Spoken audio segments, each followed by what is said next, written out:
అందరికీ నా హృదయపూర్వక వందనాలు శుభములు తెలియజేస్తున్నాను. ప్రియమైన దేవుని బిడ్డలారా, ఈ రోజు కొరకైన దేవుని వాగ్దానాన్ని మనం జ్ఞాపకం చేసుకుందాం. యెషయా గ్రంథం 14వ అధ్యాయం 24వ వచనం నేను చదువుతున్నాను, దయచేసి శ్రద్ధగా వినండి. సైన్యములకు అధిపతియగు యెహోవా ప్రమాణపూర్వకంగా ఇలాగూ సెలవిచ్చుచున్నాడు, నేను ఉద్దేశించినట్లు నిశ్చయముగా జరుగును, నేను యోచించినట్లు స్థిరపడును. ఆమేన్, హల్లెలూయా.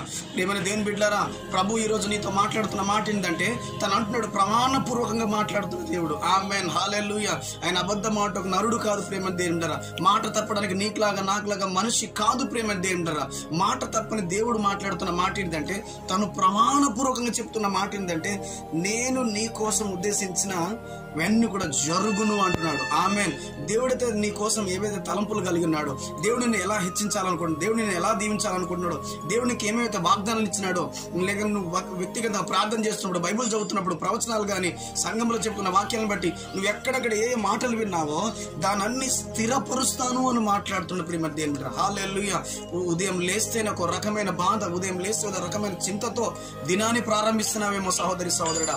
రోగాన్ని బట్టి, అప్పులను బట్టి, సమస్యలను బట్టి, ఆయా వ్యతిరేకతలను బట్టి నువ్వు కృంగిపోతున్నావేమో, కానీ దేవుడు అంటున్నాడు ప్రమాణపూర్వకంగా నిన్ను స్థిరపరుస్తాను అంటున్నాడు. ప్రమాణపూర్వకంగా నీ ఉద్దేశం నేను సఫలపరుస్తాను అంటున్నాడు ప్రేమ దేవుని బిడ్డలారా. కాబట్టి ధైర్యం తెచ్చుకొని దేవుని కృపలను ముందు కొనసాగింపబడదు గాక. ఆమేన్.